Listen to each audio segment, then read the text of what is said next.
Hemnet is the biggest property portal in Sweden. We have home buyers and we have home sellers. Our job is to make those people meet and make sure there is a transaction. We use Signify's Lupa Automate service. It allows us to build audience based on the data on our platform, and so we can advertise outside of the Hemnet platform. And this allows us to greatly extend the reach and also get a great service to our customers. For the customers who have bought the Lupa Automate product, listing traffic has increased by 50% during the days that the Lupa Automate campaign is active. We have seen a very high uptake in leads for those ads, which is a great performance. I think it's a great addition. I think it's a very quick way to extend your product offering, and I think it's a great service for the end user who want to list on the property portal. Join me today. Luca is the CEO of Casa.it in Italy, a business that's near and dear to my heart, having once many years ago been the owner of it. I feel like somewhere back in history. And I think it's a fascinating story. And I thought we would start a conversation today as we sort of think about the impact of COVID and what's happening, is to say congratulations to the deal that's been done with EQT to acquire the business. I think the first question is, can you tell us about the deal? Well, you know what the rules are. I think it's a very exciting deal, not only for what is going to finish, which is a stage of the history of the company, which is the resurgence and coming back to being a competitive player, the one that you loved and you left probably, finding out a few years ago that things didn't go the way they had to go. And thanks for being one of our sponsors to our story, Simon. I felt that when we had conversations around the business in Italy, there is affection for that. And well, and it's an exciting story ahead of us because clearly we've been fiercely competing with Immobiliare, with Idealista, with Subito, with other portals. We did our job. We came back in terms of earning market share, in terms of bringing innovation to the market, which was the cornerstone of our strategy after having rebuilt from scratch the foundations of a portal, which were a bit weak, fragile. And the deal makes perfect sense. How many times you heard three-player deal in the market? Three-player in the market is not a stable situation. Let me say that I don't buy always common wisdom. They are always a starting point and not a way to, set the future. But this is a great story that's going to be unfold for the Southern Mediterranean area overall and for the Italian market indeed. So EQT has purchased Casa, and EQT has simultaneously also purchased Idealista, which gives them leadership in Spain and the number 2 and number 3 player in Italy. Correct. Now, the most obvious question is, we won't talk about Spain. Let's talk about Italy. How is that going to operate? Is it still going to be two businesses? Are you going to merge them into one business? What can you tell us about how you think about that's going to work? Well, first of all, the deal is still to be completed. That's going to happen in the next few weeks. And once the completion is done and all the ink is written down, both in checks from one side and in contracts on the other, there will be the intense part of planning together how to move ahead. So that's something that we've been extremely rigorous to keep apart. Currently, as of today, shareholders are management and Oakley Capital, and we act as we need to act. Well, there will be all the things that you and the public and the attendees can easily imagine, in the sense that when you put together two, let's say, equal companies in the same business, 2 + 2 can turn into 6 or can turn into 3. And clearly the intention of new shareholders is not to fall into the trap of the latter situation. Yes. It doesn't seem to be a cost gain. It's going to be a revenue innovation gain. And the good news for the market is that the pace at which Casa has delivered innovation fitting for the Italian market is going to accelerate. and there would be more quality of services delivered to a business, which is extremely important even during downturns and COVID emergency. Okay, so the next question that clearly comes to mind is, you're putting this all together. You haven't quite worked out how it's going to work yet because you've been keeping the businesses apart. So let's talk about how COVID has impacted the business, especially in recent times, because we did an interview, I don't know, about 4, 5, 6 months ago, maybe even. But and more importantly, what innovation have you been doing to the business that has made it very attractive to EQT and to your customers as well? Well, let me start with the latest question. So, what innovation? And I think that when we bought the company together with Oakley, the tech stack of Casa.it was superseded, non-performing, and not future-proof. In order to change very tiny things, it took forever, and our time to market was quite embarrassing. No one's fault. No one had addressed it with the passion and the competence. I'm very skeptical about passion as an attribute to succeed in business. I much prefer a very competent and passionate surgeon than a very passionate, not competent surgeon. Same for CEOs. Yes. Yes. And although I'm a passionate person, I would say, but not competent. Still, we renewed from scratch all the tech stack. If you look at as a consumer or as a customer, what you see now, and you compare it with what it was like 3 or 4 years ago, it's really two different things completely. Obviously, we work on consumer experience at the cutting edge of the market. We introduced lifetime-based search as a first step. So you can select out your homes on top of traditional parameters, the town where you want to be, the budget you have, but also the proximity points that you deem relevant. And we've done that after rebuilding in the first year and a half the tech stack in a fashion that adding more layers, adding more opportunities of choice based upon the lifestyle of a person would be easy. And in fact, we keep enriching that experience. Still, it's taking off, but still we have been teaching our public to search in a certain way for the last 15 years with basically no change. So this is also a change of consumer paradigm in a sense. Innovation, I mentioned the lifestyle-based search, which is taking off extremely well in big cities. Our landing page and all the flow of the consumer experience have been radically renewed, and not because it's just nice. It converts much more. In a business, what's nice is what generates value in different sense, not only EBITDA, but nothing that doesn't generate value and look attractive is nice to us at all. So the very streamlined landing page, I'm looking for a house in Torino, is that just more closer to consumer language and way of thinking? Yes, but it converts far more. So that's a good thing.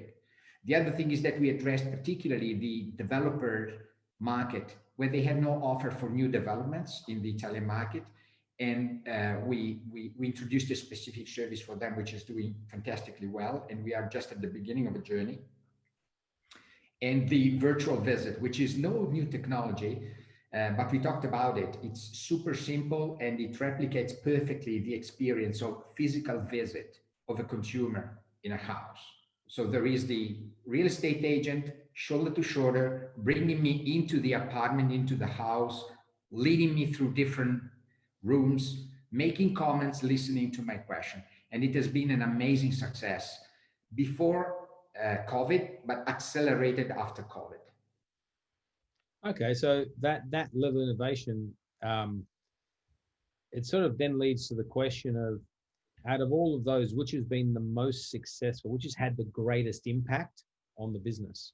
Prima visita, the virtual visit, because it's customers have to do anything but signing a contract with us and uploading 2D pictures as well, not only 3D pictures. That's it. And consumers just have to receive a link on their phone or on their PC push that link and they are into the apartment, into the house, together with the real estate agent. Every day there are roughly 1,000 visits in apartments which are performed remotely, and this number is growing fast. So do you find this a way in which you are providing? So do the agents pay more for this service, or is it included? Yeah. Well, so far they haven't paid anything for the service, and there is a discussion which is going to unfold within the company whether this is a standard feature of the portal or an add-on service. Clearly, the two options do have different impacts. One is more revenue oriented, and the other one is more usage and widening the usage base. Okay. And so given all of this and the great strides you're making in technology and really driving better service for the consumer and better service for the advertiser. Is it COVID that led you to do this, or was it something that you were always planning to do, or did just COVID just make it go faster? COVID supported the addiction of technological tools in Italy. I mean, Italy is at the in the back in terms of adoption of digital tools in any respect, in any business, including real estate. COVID pushed that, and we've seen an incredible traction in our traffic, lead flow, renewals, new customers in the last 6 months, which wouldn't square with the situation of high economic uncertainty overall. So it has pushed, but that was cornerstone to our strategy. Should I put out the slides of our strategic view 3 years ago, it was exactly like that, because it's not something that is related to the fact that we're locked up in the houses. It's a fact that is what happens in other markets and what makes sense for customers and consumers. I personally talk to 100 customers every year. It's one of my KPI. No one gives me a bonus for that, but it's something that came up very early on, that new tools were high in demand. Okay, so what other opportunities have been created out of this, the last sort of 6 months and the impact of COVID? Has anything else emerged, or has any, maybe not even opportunities you've captured, but you see that should be captured? There is one internal point, which is a learning to me personally. The team has performed in a wonderful way during COVID, and the person talking to you guys is one of the most skeptical people on remote working or smart working. I still believe that the interaction, the physical interaction, drinking coffees together as a simple example, or challenging or getting angry to each other because we don't share ideas, is an incredible and powerful way to build innovation and to go through the discovery journey that in our business we have to pursue. Still, the company demonstrated, like many others, but we make no exception, that having a very strong culture has allowed us to see zero impact in worst case of the COVID and segregation. The way the productivity of the team has been fantastic, and the number of marketing initiatives that we threw in the market has been unprecedented from home. This is the internal learning. The external learning is that external shocks do make a change in the mindset of most people, which didn't think that ordinary course of business may be disrupted. So I borrow your disruption model. Disrupt or be disrupted is something that should be on top of executives' mindset, and has been on top of us as well. So what's gone wrong over the last sort of 6 months? What are some of the things that you look back and went, oh, I shouldn't have done that, we could have done better? People teases me because I say that one of our values is never enough, which doesn't mean being frustrated. It means being confident that whatever success you achieve is a starting point for the next stage. And it's really the right timing to think about this in view of the EQT deal. I would say that from internal and external standpoint, we have underestimated the psychological impact of the lockdown to our people, at the end of the day, our customers are people. I mean, we spent the first month and a half with customer care, giving psychological support to them. And obviously we're not prepared. And also our people was as shocked as the others because uncertainty was not everywhere but at Casa. So this is something that I really think is a soft item learning that we need to pursue. All the rest, technology, pricing, marketing, we communicated heavily, both on TV and in other media in the period, has been done extremely well. And I would say that after COVID, we came out much stronger relative to the other players. And this is one reason why the EQT deal resurrected and unfolded extremely fast. So then a couple of questions have come up, and one question is around virtual showings. Are agents using the virtual showing to close deals, or are they just using it as part of the sales process? Absolutely the latter. It's part of the sales process. And the way we position it, knowing the market and consumers, is that most people would never buy a house without stepping in the house.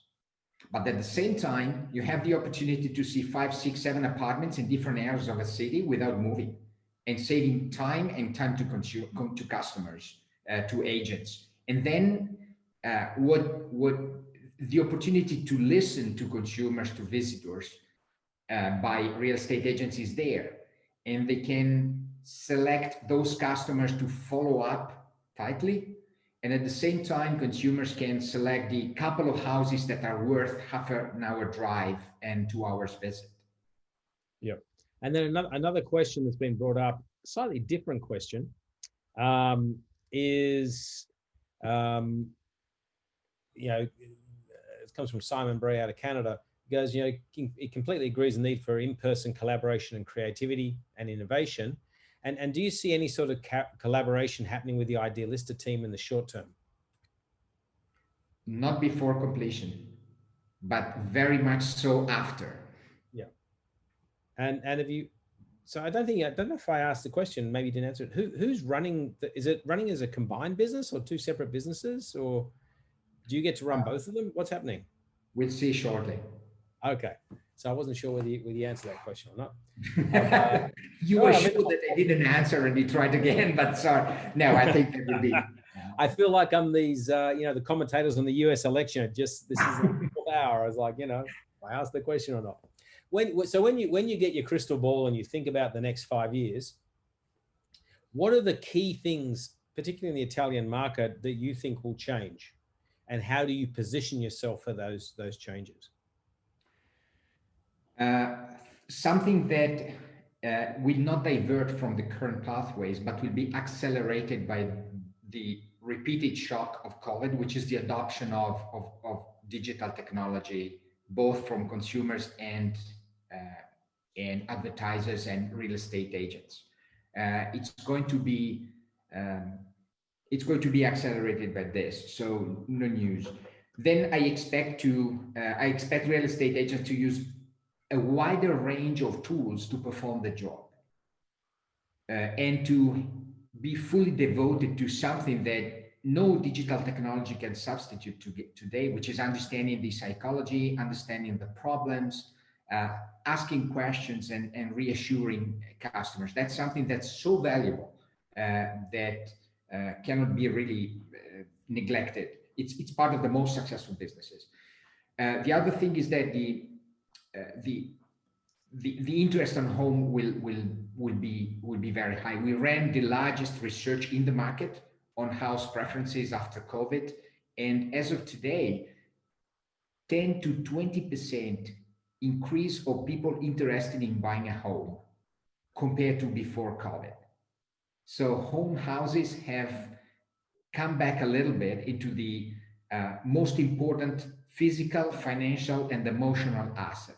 So I see a market that will be constrained only by unemployment rate and by the opportunities that people do have to borrow and be financed to buy houses. But the interest on houses will be much higher than even higher than in the past. Yeah.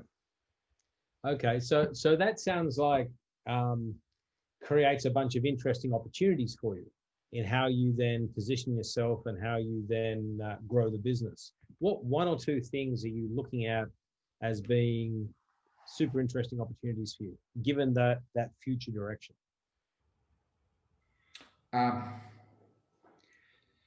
Well, there is something that we haven't tackled yet, and I'm very tight on priorities, which doesn't mean having a 360 view, but you cannot have a 360 degrees action.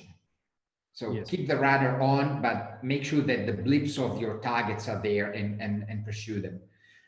It's data. There is a lot of talking about data, about home evaluations, and I'm bumping into people that do have just a narrow corner of information that can be valuable for the market. This is something that to me in the next couple of years will accelerate enormously and will make the whole Italian business in real estate much more liquid, transparent, and modern, and will make the life of, as an example, portfolio managers much easier and rewarding. Okay, Luca, thank you very much. I like what you guys continue to do in the Italian market. You're clearly pushing ahead to try to recapture leadership. I think the interesting deal that EQT has put together, I think, is one that's going to create a lot of opportunity. Let's hope that 2 + 2 does equal 6, and not 2 in this whole process. Yes. So that by the way, that was 7, by the way. And hopefully, we'll talk again in about 6 months' time and hear how the integration's going and how you guys are tackling the market with new and innovative products. So well done, and thank you very much for taking the time to talk. Hemnet is the biggest property portal in Sweden. We have home buyers and we have home sellers. Our job is to make those people meet and make sure there is a transaction. We use Signify's Lupa Automate service. It allows us to build audience based on the data on our platform, and so we can advertise outside of the Hemnet platform. And this allows us to greatly extend the reach and also get a great service to our customers. For the customers who have bought the Lupa Automate product, listing traffic has increased by 50% during the days that the Lupa Automate campaign is active. We have seen a very high uptake in leads for those ads, which is a great performance. I think it's a great addition. I think it's a very quick way to extend your product offering, and I think it's a great service for the end user who want to list on the property portal.